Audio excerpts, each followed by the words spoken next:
Hi, everybody. Welcome to the HPL SciFi.com's How to Start Creating Your First Adventure. My name is Justin. I'm the resident dungeon master around here. But if we're done with this, once we're done with this, I hope you guys will join me in being dungeon masters, because it's not as hard as it seems. Not by half. So, kind of starting out. This first adventure might seem like it might be the most difficult thing, but we're going to break it down into parts so that whenever you start to tackle it, you can kind of gain some momentum by doing these parts separately. So we're going to start off with a little bit of an introduction. So creating your first adventure should cover levels 1 through 3. And that's with most standard RPG systems. I'm mostly going to be talking about Dungeons and Dragons, also Pathfinder and Starfinder, but there's probably a whole host of other RPG systems that will kind of fit this model. Why should this start you through levels 1 through 3? Your character should kind of end on level 3 at the end of your first adventure. And that's because the purpose of this adventure is that your character or your players get acquainted with their characters. They learn how to use them in combat and out of combat, and then they also learn how to work together, what their different roles are, and what their different strengths and weaknesses are. So we're going to go into the first part here, which is just slight world building. Okay, so the biggest debate whenever you're starting out as DM, you might get a lot of advice from more veteran DMs that say, if you're just starting out, use either a campaign setting or use an adventure path, because they basically do the work for you. And that's true. There's nothing wrong with starting out using an adventure path or a campaign setting, because they do have a lot of things already pre-made for you. The adventure's already written, the world's already there. All you have to do is read all of the text. The issue, though, comes with, you might end up, picking an adventure path that is very fun in the beginning, and then towards the end gets really uninteresting for your characters. They might get bored. They might need to, they don't want to do part of the dungeon, or they just have that. And every veteran DM is going to tell you, your player characters are at some point going to just not want to do the adventure that you set out for them. And if you're in the middle of a pre-written campaign, there's not a lot of room for improvisation whenever you need to get them, from point A to point C, and they don't want to do point B. So I always advocate creating your own world and creating your own kind of adventure path. You can definitely steal steal from all of the adventure paths that you can. In fact, some of the best stuff can be found in a lot of first level Pathfinder campaigns. Rise of the Rune Lords, their first town, Sandpoint, is like a really good laid out town, and I suggest taking it, changing its name, and you have like a really good town to start out with now. There's a lot of other ones. Some YouTubers like Matthew Koval will like hit on. He does a Curse of the Snake God, I think. I can't remember exactly, but he has a whole bunch of like starting towns that he uses, because he's found that they're really good towns. And that's something that you can do by diving into some campaign settings. Is you can find some really good starting towns, but don't do the campaign that's associated with them, especially because if you get to a point that you're not interested with the campaign, you've now written yourself into a box that you've got to write yourself out of. So I always say, hey, let's make our own world. And it doesn't have to be, you hear world building and you think, oh man, I've got to create, I've got to create all the countries and all the cities and the religions, and I don't know what type of corn they grow in this part of the world, and I only know one type of corn. I don't get it. Calm down. You don't have to worry about any of that stuff because we're going to make the players work for us. So first thing I say, find a blank map. All right. Find a blank map or draw out a rough sketch of a map. I'm going to share my screen with you guys here. This is the campaign guide that I've made, and it's a very rough campaign guide. And I give it to all my players whenever they're starting out. But this is the map that I have, and this is like version 3 of the map. The first version I made of this map was, I think drawn in pencil on lined paper, and people were like, they were like, oh yeah, cool, great. Really, the map only serves as kind of like telling people where areas of people would reside. So if you've got a mountain range on your map, like here in the middle, you can say that dwarves live there, and people will, players who want to play as dwarves, they'll go, oh, okay, so I should kind of be from this area, or if I'm from another area, maybe I'm an outlier. If you have a kingdom area that's all magic based, anybody who wants to be a wizard might come from there. If you have an area that's Viking, kind of Viking-esque, maybe they want to have like a Norse themed character, and hey, this is the perfect place to go. So the map is only there to like inform the players about the theme of your setting. So we're going to go back to this real quick. You'll see in my campaign setting, I actually have an introduction, and the introduction is just kind of setting out the theme or feel of how the world that I'm creating is going to be. Like, I want it to be fun, or do I want it to be like a very grim and dark setting? Do I want it to be high magic? Do I want it to be low magic? Do I want it to be somewhere in between?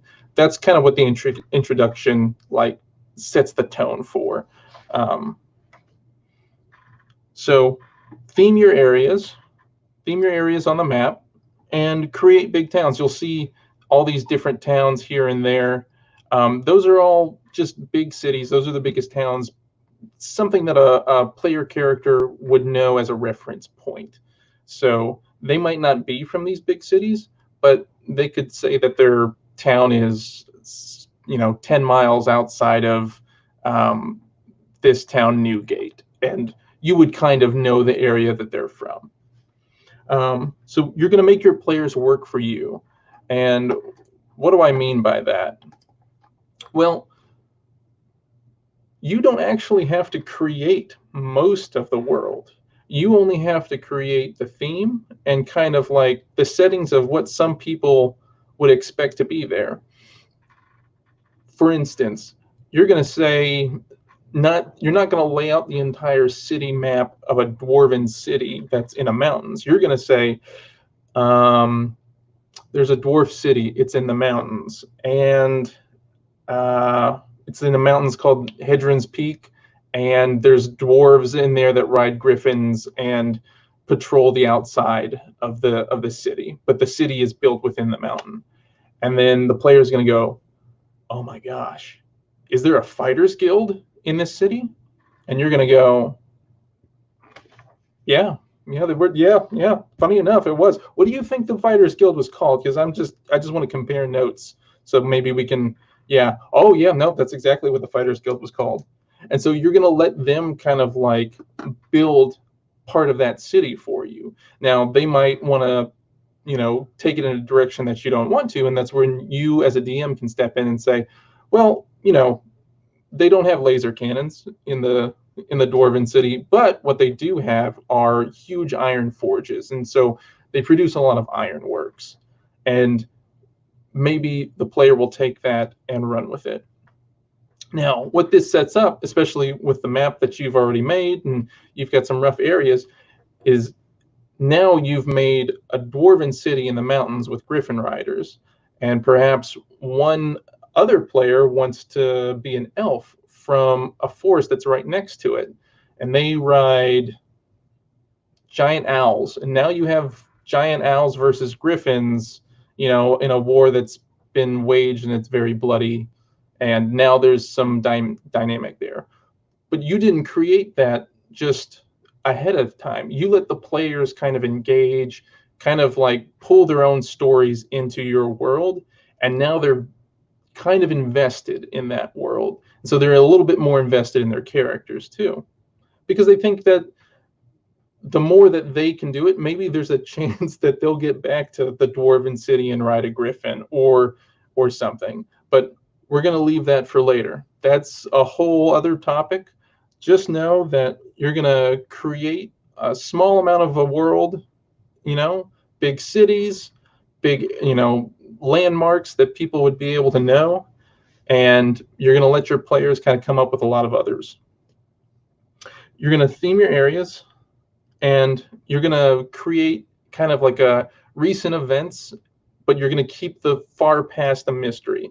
The other problem with campaign settings is like, man, if you've looked at Forgotten Realms or like the Tal'Dorei campaign that Critical Role does, there's a long history and it's all been mapped out. And even recent events have all been meticulously mapped out.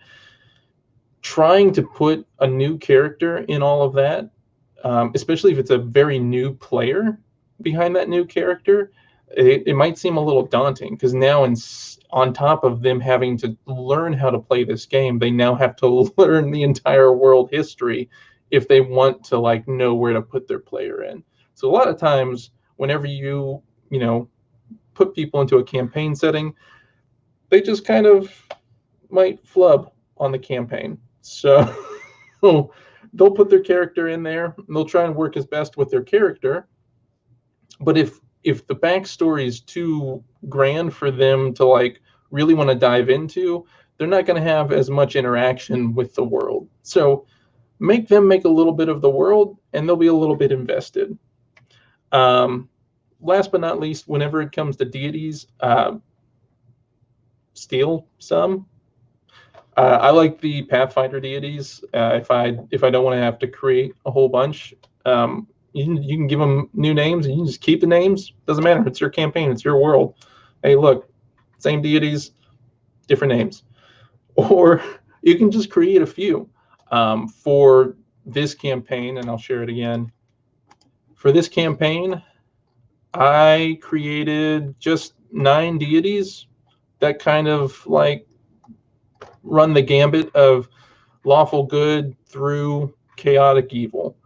There's no point in really harping on any one deity or creating a large backstory for deities, because, and this is the sad part, if you go to the trouble of creating 50 deities, your players are only going to remember the things you put in the campaign or are part of their own backstory deities. So there's kind of no point to creating a rich history of the entire like pantheon of gods you have, unless that's going to be very important to the campaign. And I would suggest, especially at the beginning, you not have to worry about that. So, world building over. What are we going to do next? Finding a theme. Spoiler warning for any of my current players who are watching the stream right now. Get out of the stream, because there's going to be spoilers for the campaign that I'm running now.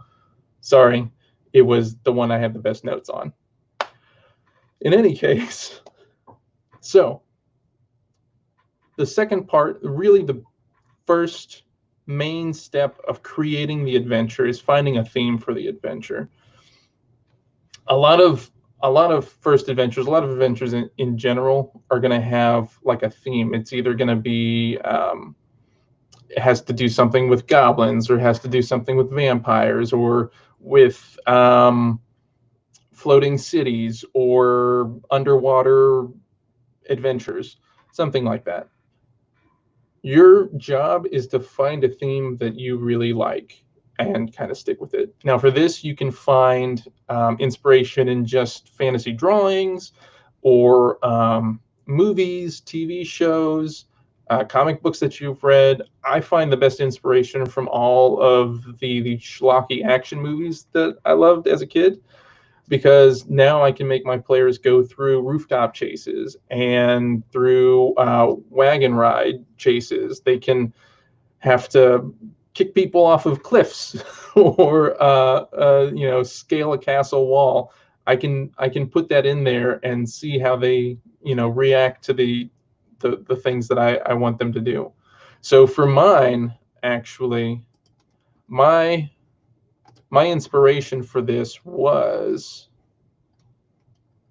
oh, I don't think I have it up, but it was actually a picture similar to one of these pictures, and it was just a picture of a bunch of waterfalls in kind of a canyon that's kind of like nestled in a forest, and there's a temple that's hidden in that kind of waterfall canyon.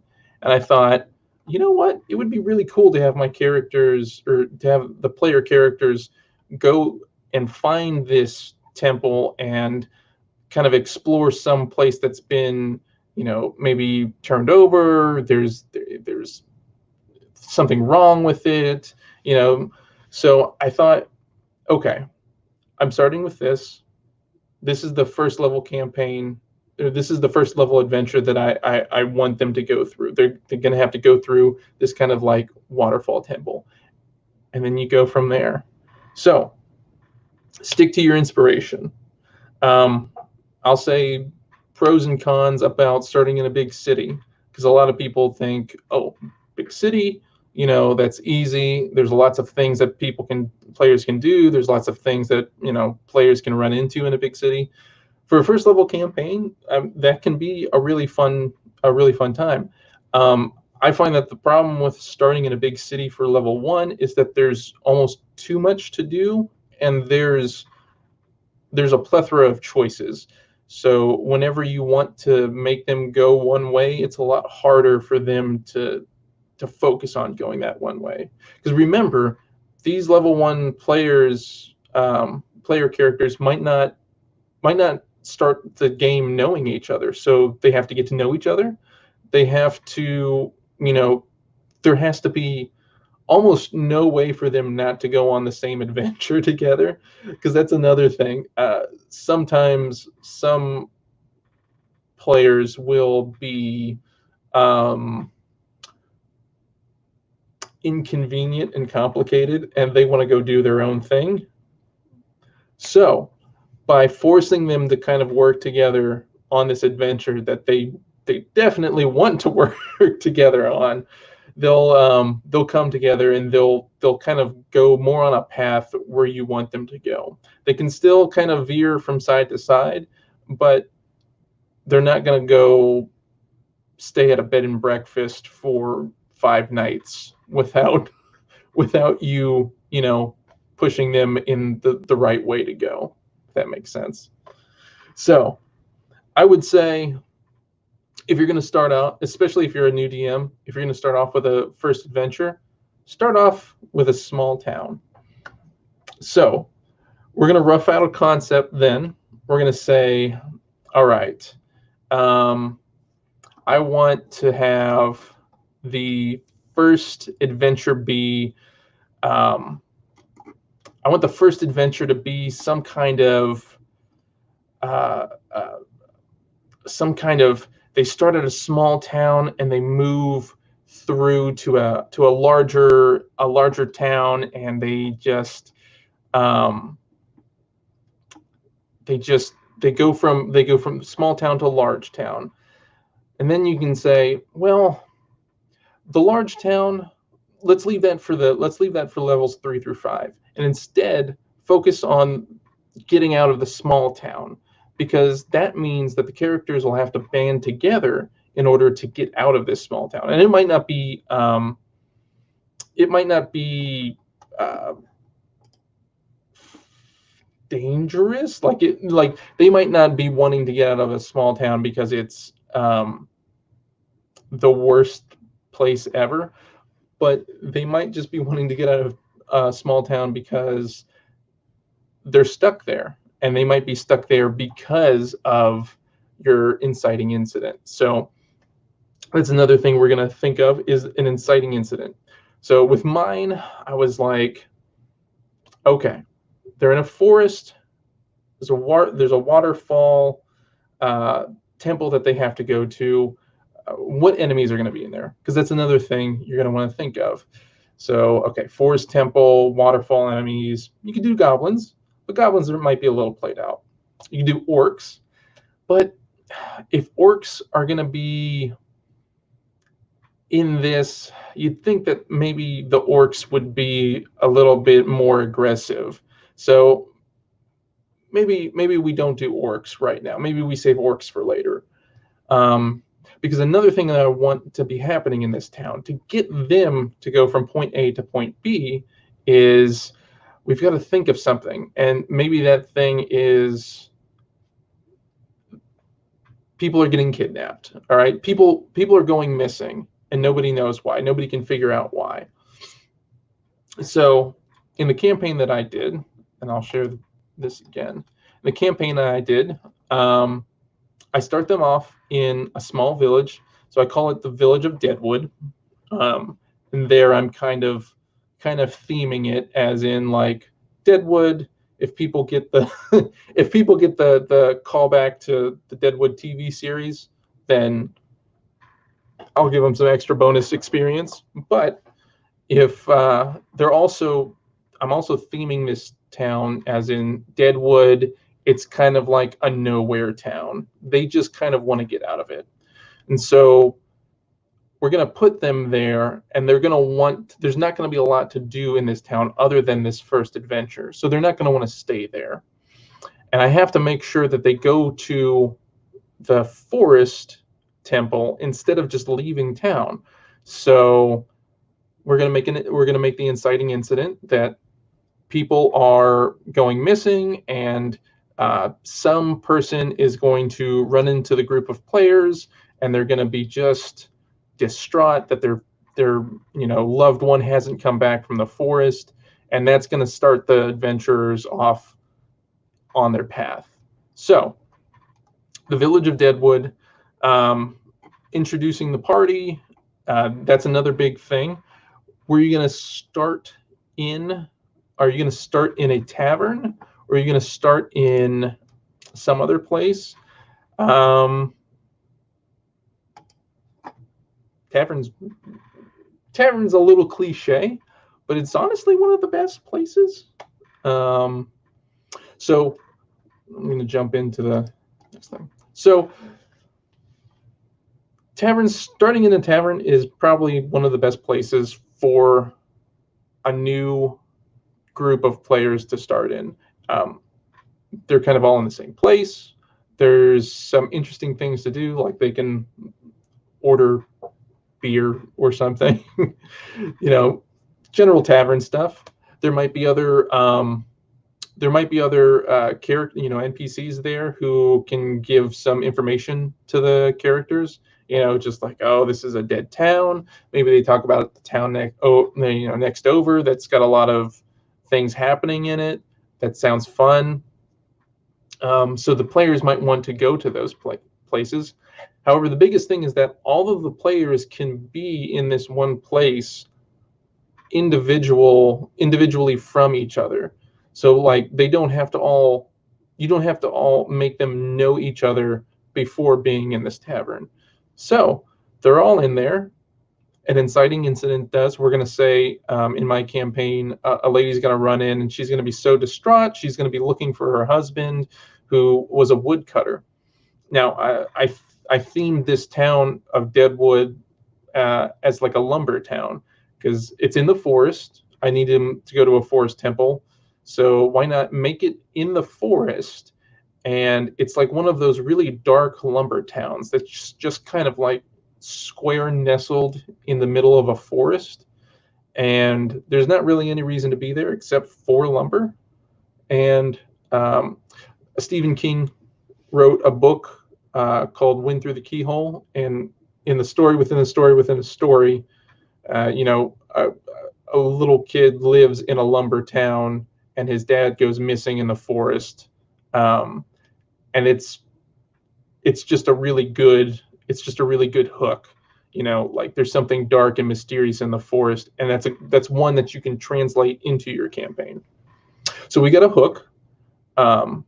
There is somebody coming into the tavern saying, "Oh my God, my husband has gone missing. He went, you know, days ago into the forest to cut lumber, and he hasn't come back yet."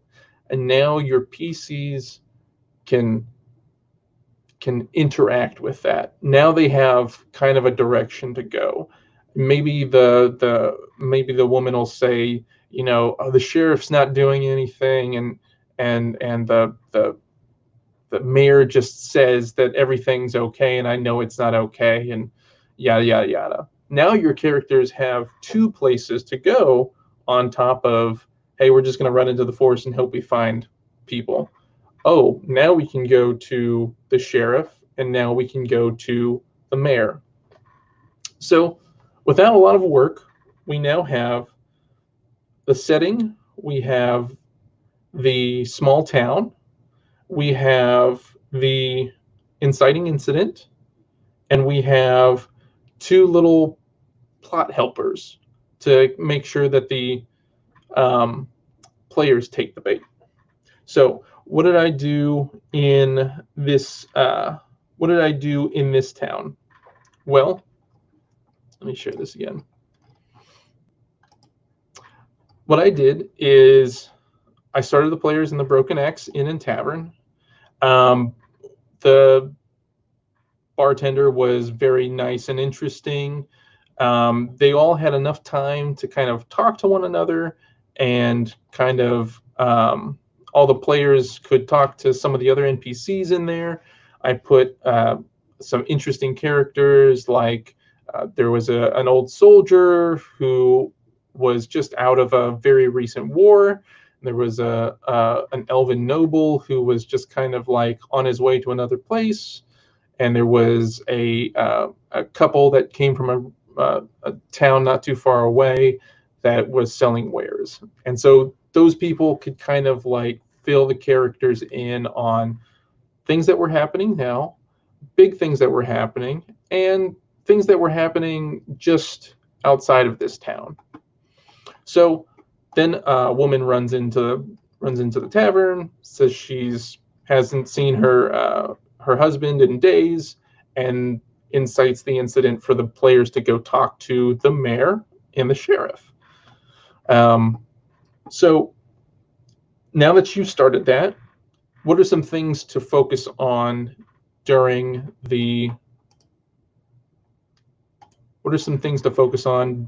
just the small town? So whenever the characters are in the small town, you want to focus on non-combat skill checks. Why? Well, this means that they start to get a sense before they start rolling damage that they have the ability to investigate, they have the ability to hunt down clues, to track things with their survival instincts, to maybe there might be a magic object that they can try and identify with their arcana or some other skills like that. But it gives them the ability to talk and interact to NPCs, and then use some of the things that a first level character has in their arsenal, which is their skills. Now, if they're just going from this to fighting, then later on in the campaign, they might not understand that, oh, I need to like try and persuade people to do things instead of just stabbing them outright. I mean, they might have to stab them eventually, but maybe that's the secondary option. Maybe the first option is talking to them. So you're building in these kind of skills with them that, okay, I was able to persuade this person to do something, and now I gain experience from that. Because you also want to reward them for successfully completing some of these checks. And these checks in this first town are going to be like, they're going to be low checks. Like they have to get above a 10 or something like that. You'll still get, because with first level characters, some of their skill checks aren't going to be very high, but so they still might miss some of their skill checks, but the ones that they do get will give them a confidence boost to kind of use that in the future. So we've got that immediate call to action. They're gonna use a bunch of non-combat skill checks.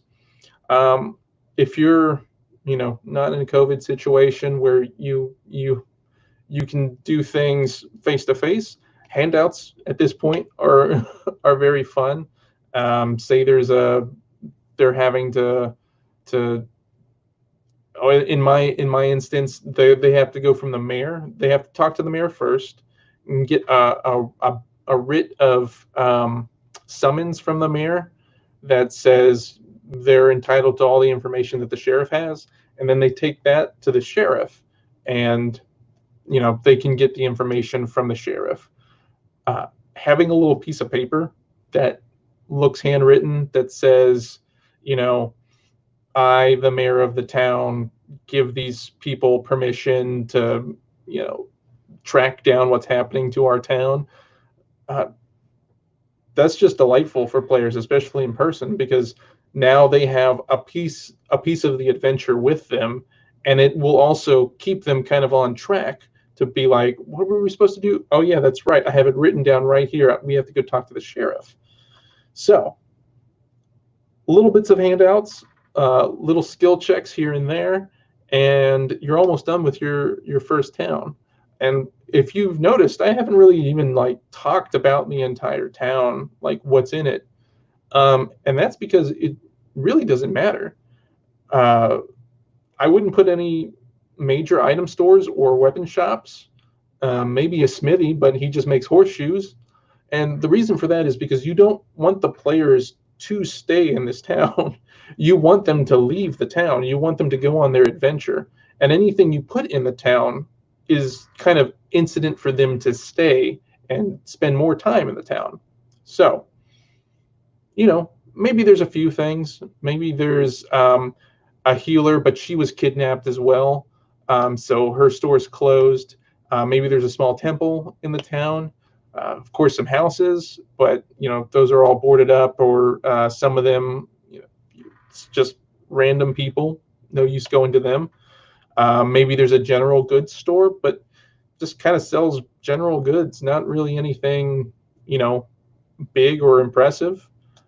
So what are they going to do? Of course, go to the mayor, go to the sheriff, go on their adventure. One last note before we move on, I know, but then this is the point where if you want to sneakily add in a villain to your campaign, like an overarching secret villain, this is the point to add it in. Add it into the tavern, and maybe they'll be sneakily helping the players over time, because maybe this villain was there to do something in relation to the missing people, and now the villain is just was just kind of in the tavern. These players are going to go out, solve the problem for the town, and now the villain's going to be like, well, if I can get these people to work for me, then even without them knowing that they're doing, they're working for me, then maybe I can come back later and be a giant giant villain. Maybe I can use these players. So this is a good point to sneak in your small villain. I usually would say, your big overarching villain is good for any point in this town. Make him seem like he's stuck there, like he's not going to get involved, because of course he can't get involved with what's going on.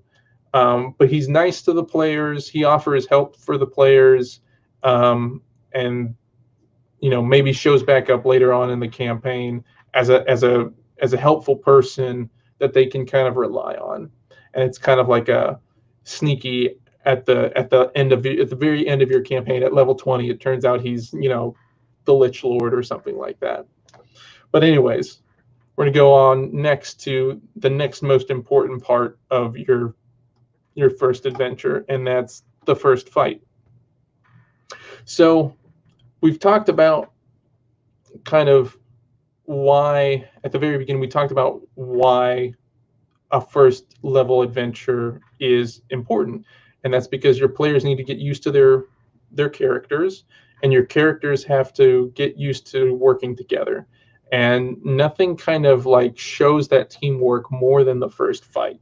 So this requires just a little bit of planning and a little bit of knowing like how your characters have been acting. And that's another reason why it's been good to have your characters rolling skill checks and everything, because you can kind of see which player understands their character the most, and you can kind of go, okay, well, they're all really getting their characters, so I can ramp up this fight a little bit, or I can ramp it down if they're not getting their characters at all. But we're going to start with a base first encounter, and then if the characters are really on the struggle bus, we can take we can make the group of enemies a little bit smaller, or if they're doing really well, maybe we make them a larger group of people. Maybe we make them a little hardier. Maybe we make them throw flaming arrows instead of just regular arrows. So what is the point of the first fight? Just kind of told you.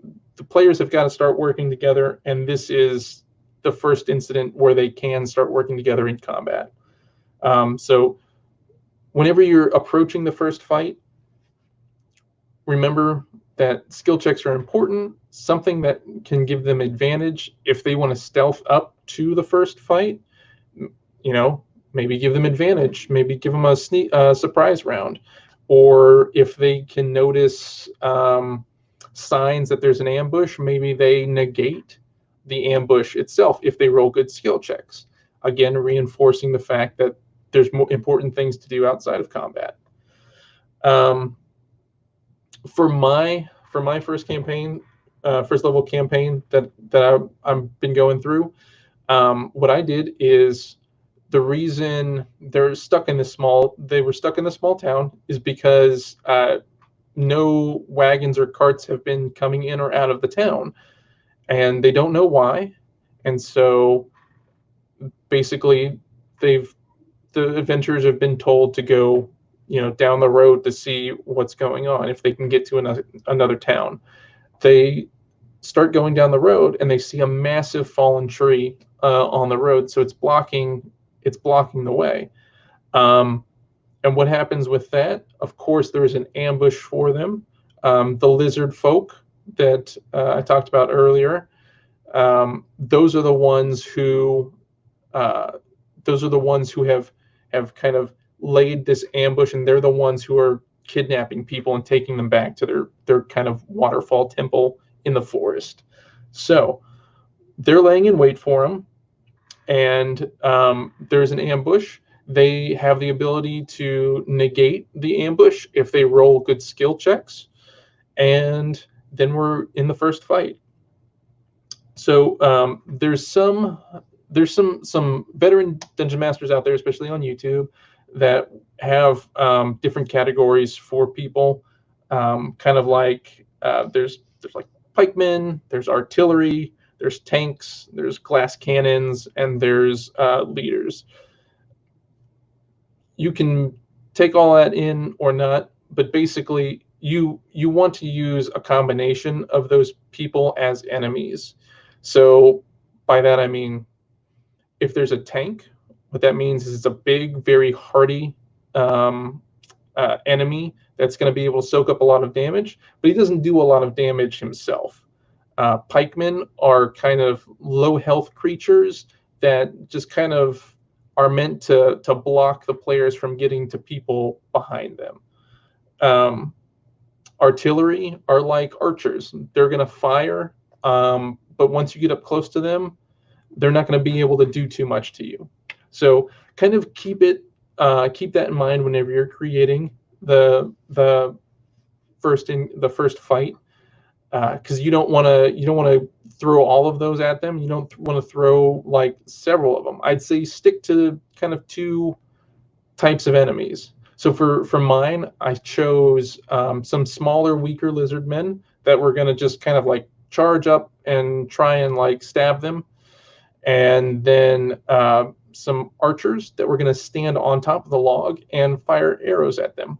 It's pretty simple. I have a group of 6 players, so I had 5 like kind of weaker pikemen lizard folk, and 3 lizard folks standing on the log firing arrows at them. And what this does is it creates almost a puzzle for your players to figure out how to defeat these different people. If only one character runs around back to the archers, he might get taken out by the archers themselves. If your party focuses all on just the pikemen, the archers have free reign at shooting you. So you kind of have to focus on both of them at the same time, or figure out a way to deal with, them as one whole unit. So things you can do if you're finding that your players are just having terrible rolls: lower your monster's HP. They don't have to do less damage. You can certainly fudge rolls that's why I always say have a DM screen, but they don't have to do as much damage as they do in the monster manual.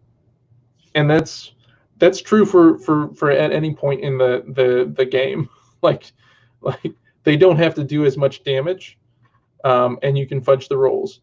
But the easiest way to make the fight go a little faster, if you feel like if the fight is dragging on, or if you feel like, man, they're having a hard time trying to take out these opponents, you just lower the enemy's HP. So if you do that, all of a sudden a creature that soaks up 2 hits might only be able to take 1 hit, and then they go down. And monsters are like people. They're all different. They're all different levels. So just because one was able to take 20 damage, and then the next one that's identical to it only took 5 damage, like that's no big deal. There's just weaker lizard folk. So while this is happening, because the challenge of the monsters isn't as important as the characters kind of figuring out how to play their characters. You're allowing the players in this fight to kind of use the abilities that they have at level 1. You're allowing the players to interact with the terrain. Maybe they want to jump up on the tree stump and take out the enemies and then fire arrows from up there. Maybe they want to climb another tree. Maybe they want to hunker down on the other side of the tree and gain some cover. Like, you're allowing your players to kind of figure out how they can best work in combat.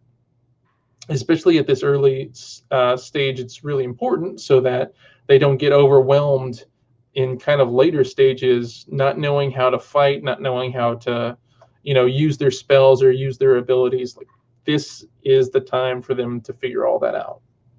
So it allows them to work together, and whenever they work together well, whenever they do well, you want to reward that teamwork. If somebody wants to do a cool flip off of the tree and land on one of the lizard folk, let them do that. Give them a roll, If they do, reasonably well on the roll, reward that, because that means that the player has been like thinking out of the box. They want to do something that's very personal to their character, and if it succeeds, like, yeah, good on them.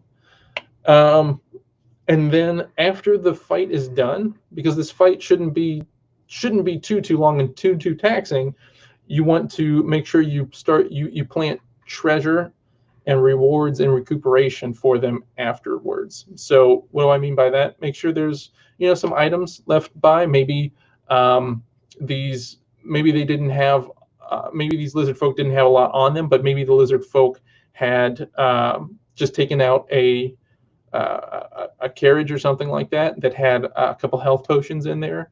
Maybe it had like a small magic item or some gold pieces. And then what happens at the end of this fight? Your characters level up to level 2, because now they have more. Now that they kind of understand their characters a little bit more from all the non-combat stuff they did in town and all the combat stuff they did here in their first fight, they have a little bit better grasp on their characters, and they're able to go to level 2 knowing that much more. If they just did one fight, didn't really learn how to work together, and they leveled up to level 2, now they've got to do all of the learning that they were supposed to do in the first fight and still try and understand their characters while fighting harder enemies. So you want to try and get them to like learn how to use their characters, have the players learn how, learn when is like a good point for them to heal, when is the good point for them to use their special abilities, all that kind of stuff.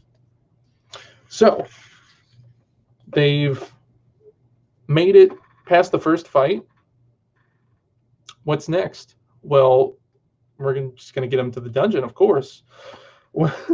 Getting them to that temple dungeon has been like the thing on your mind for the entire bit. That's the whole reason why the town's not very inviting, and that's the whole reason why they have a straight course to the dungeon itself.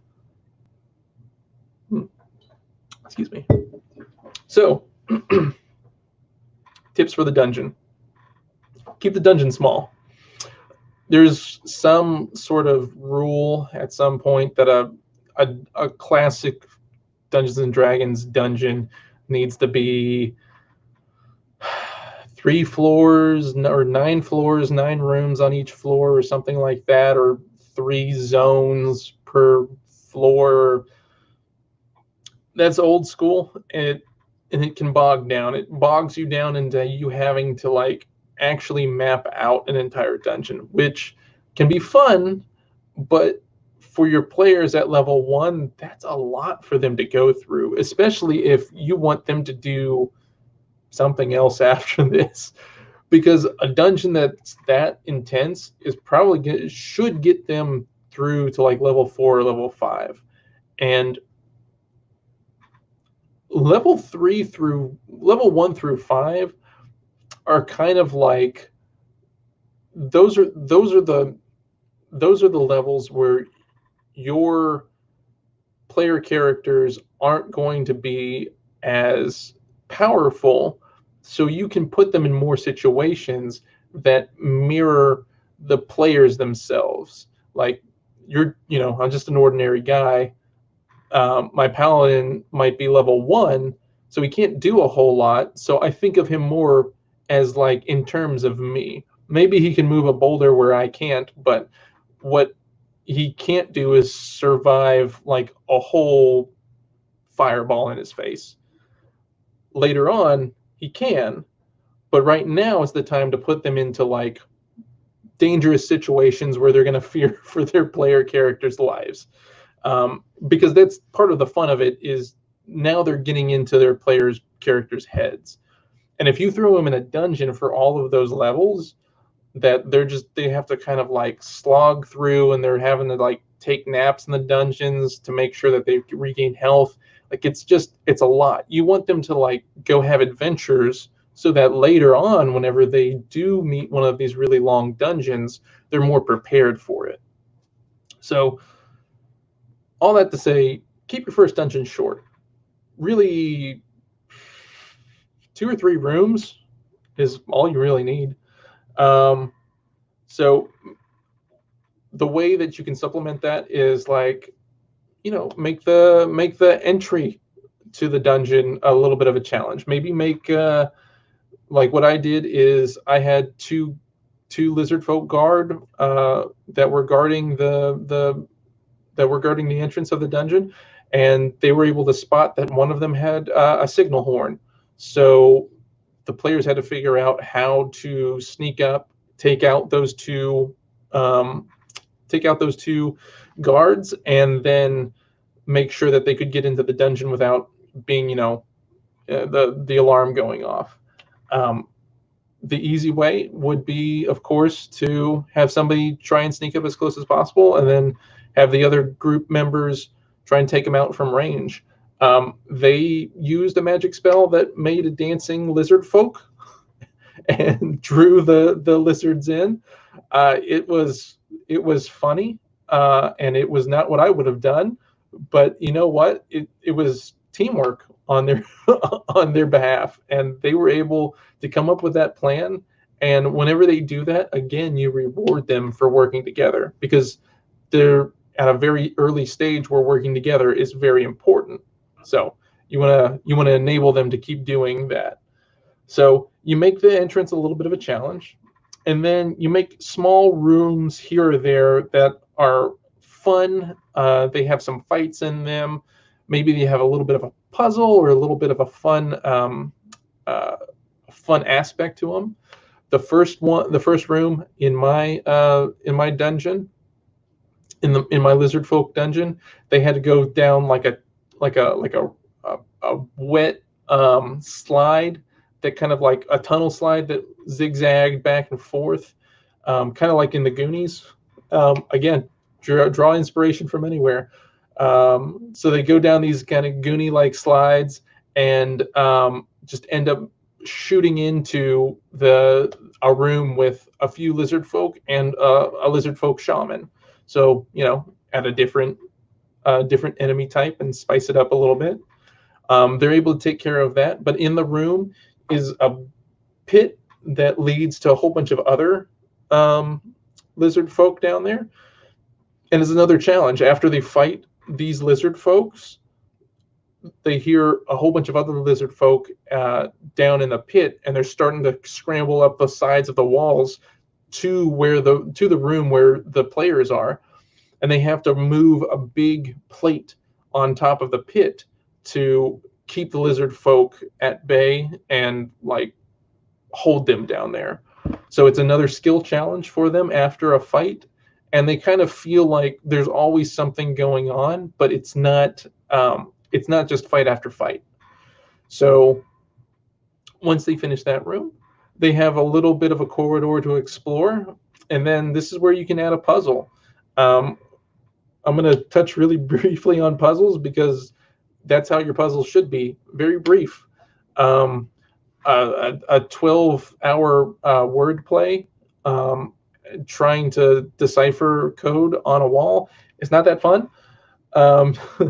Usually make your puzzle something where it makes one of your players not able to help the rest of your players, and it becomes now like exciting and kind of like it's got like a little bit of a thriller aspect to it, because as what I did with mine is there's a switch that needs to be held down, and the player has to like be holding it down the entire time for 3 rounds.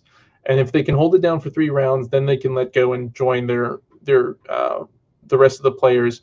But for that time, whoever's holding that lever down can't be in the fight. So now the other people have to figure out how to fight without that one player.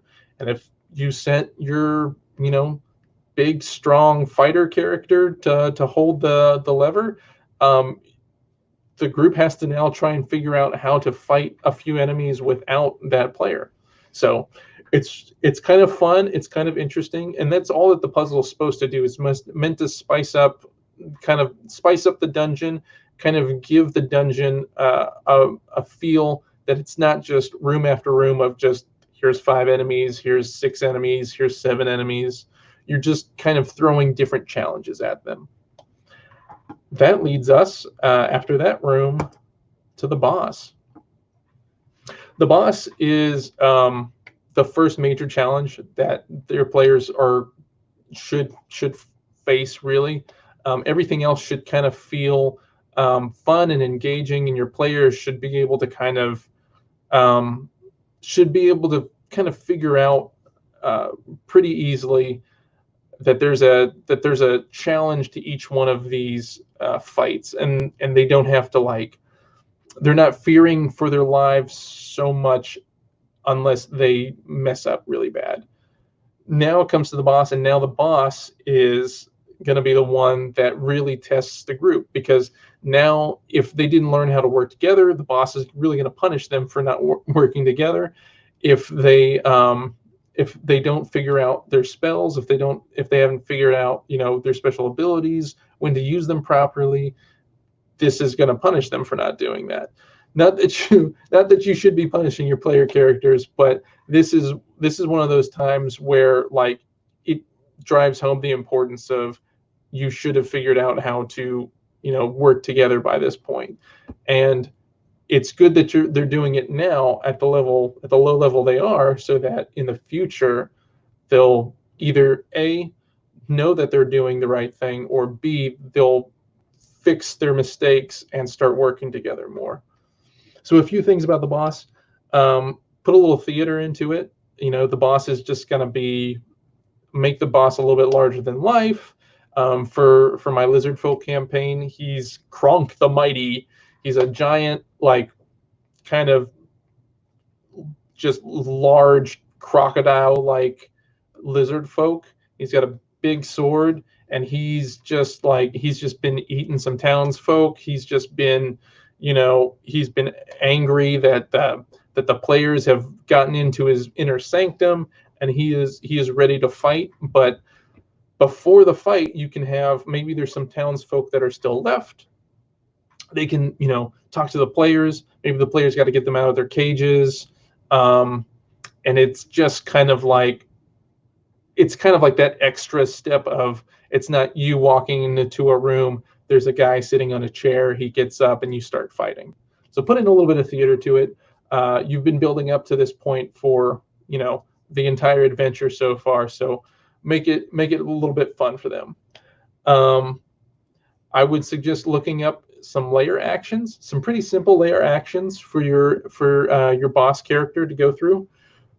Give your boss a lot of health, but for what I did with Kronk the Mighty, I gave him layer actions, which are actions that he can take outside of his own turn. So your characters all roll initiative.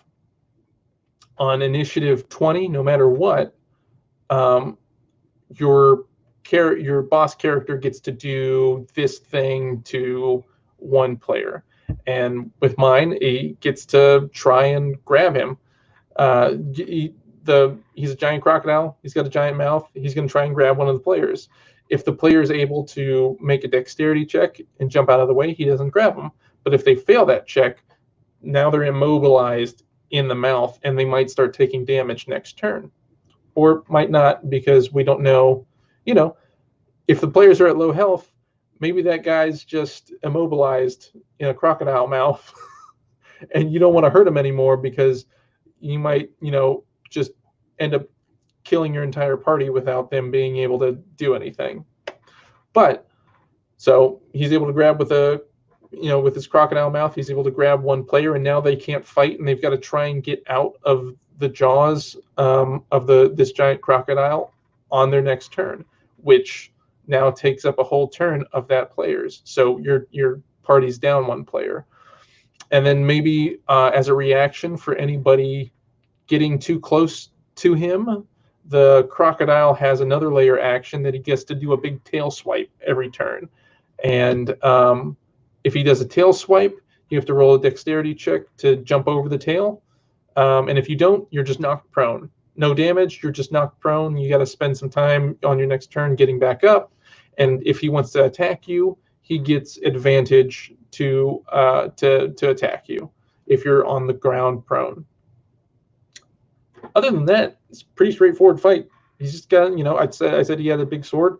He's just going to try and hit people with his sword, and he's going to go after the biggest threat in the group, and he's going to swipe with his tail and try and chomp people with his mouth, and that's it. Your players should be able to figure out a way around those actions that he does, and figure out a way to take down your boss. Now, again, if your boss is doing really well, you can lower his HP, you can lower his damage, and just make it a fun and engaging fight for your first level party. So once your boss is dead, that leads us to the wrap up. They're going to find some treasure. You're going to want to put treasure in there. You're going to want to reward them. Usually the way you want to reward them is, instead of random like magic items or something like that, get something that is tailored to these different players. So if a couple of them use, medium armor, maybe you have a magic set of medium armor in there. Maybe you have a little trinket that adds to archery in some way. So the archer of the group has a trinket that's tailor-made for them. You don't want to give them too many magic items, maybe 2, 3 at the very most. Give them a bunch of gold, because gold's always fun. Excuse me. Gold's always fun, and gold will allow them to eventually spend it on more magic items later.